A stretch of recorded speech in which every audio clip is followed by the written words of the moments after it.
Hozir men sizlarga mana shu qog'oz yordamida chiroyli bir ertakni aytib bermoqchiman. Bu ertak boy va kambag'al haqidagi ertak. Mana qo'limda qog'oz turibdi. Buni shakli qanday? Kvadrat, barakallah. Kvadrat. Endi mana shu biz tasavvur qilamiz, boyning, kambag'alning mana shuncha yeri bor-da, bolajonlar. Shu kattalikda yeri bor edi. Boy nima qiladi? Ochko'zlik qiladi-da, kambag'alning yerini bir qismini tortib oladi. Ana ya o'g'irlaydi kambag'al xazinalarini. Kambag'alga mana shunchagina yer qoldi. Ko'ryapsizmi? Katta yer bor-da, kichrayib qoldi. Boy yana nima qiladi? Yana xasislik qiladi, uni yerdan yana tortib oladi. Bu kambag'alga shuncha yer bor. Buncha yerni nima qiladi kambag'al? Bundan ko'ra menga bersin, men ishlataman deydi-da. Boy yerni tortib oladi. Kambag'alga bolajonlar shunchagina yer qoladi. Yer maydonimiz yana kichraydimi? Oxir-oqibat boy shunday bir nayrang ishlatadiki, bunga kambag'al ham ishonib qoladi. Kambag'alga nima deydi? Menga deydi, bitta medalyon bor. Shu medalyonga biz seni yeringni ayirboshlaymiz. Ya'ni men senga medalyonni beraman, sen menga nimani berasan deydi? Yeringni ham qolgan qismini berasan deydi. Mana o'sha medalyon. Bolajonlar medalyonga o'xshadimi? O'sha medalyon. Mana shu medalyonni kambag'al oladi-da, yerni qolgan qismini boyga beradi. Shunda kambag'al nima qilmoqchi bo'ladi? Bu medalyonni bozorga etib, sotib, uni puliga narsa olmoqchi bo'ladi va u bozor borish uchun unga kemacha kerak bo'ladi. U dengizga chiqib, kemaga minadi. Mana kemacha sizlarga. O'xshadimi? Shu kemaga minadi-da, bozor boradi. Bozordan o'ziga bir juft etik oladi. Pulga almashtiradi medalyonni. Bir juft etik oladi. Ana etik. Etik ana. Etik oladi.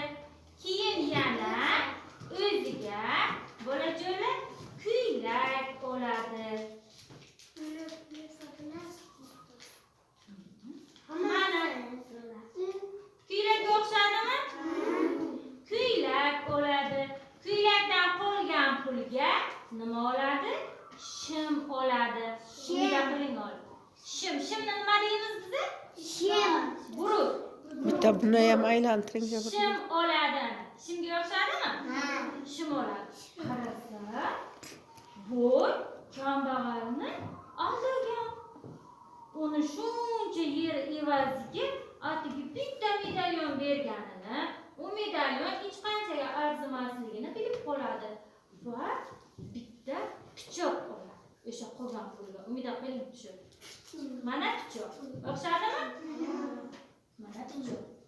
Bu pichoqni oladi-da, borib nima qilmoqchi bo'ladi? Boydan o'z qasdini olmoqchi bo'ladi. Buni bilgan boy mirshablarga xabar qiladi. Mirshablar kambag'alni ushlab olishadi-da, uni qoziga olib borishadi. Qozi kambag'alni va boyni chaqirib, mana shu stol atrofida sud qilishadi. Mana stolga o'xshadimi? Stol atrofida sud qilishadi. Shunda kambag'al nima qiladi? Kambag'alga hukm chiqarmoqchi bo'lgan vaqtlarda boyni jarohatlamoqchi bo'lgani uchun kambag'al hech kim eshitmaydi. Boy haq medalyon berib yerlarini olgan. Shunda kambag'al nima qiladi? Qochib ketadi bolajonlar. U yelkali qayiqda qochadi.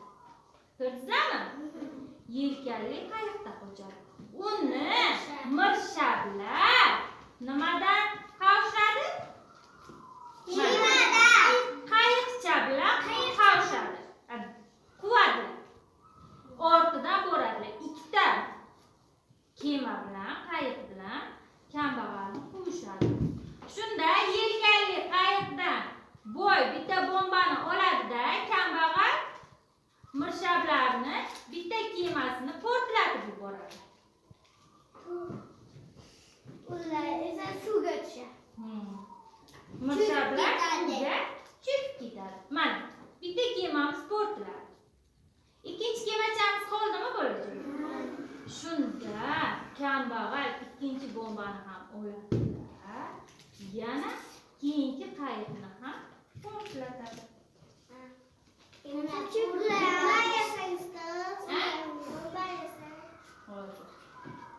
Mana ikkita qayiq ham portlab suvga cho'kib ketdi.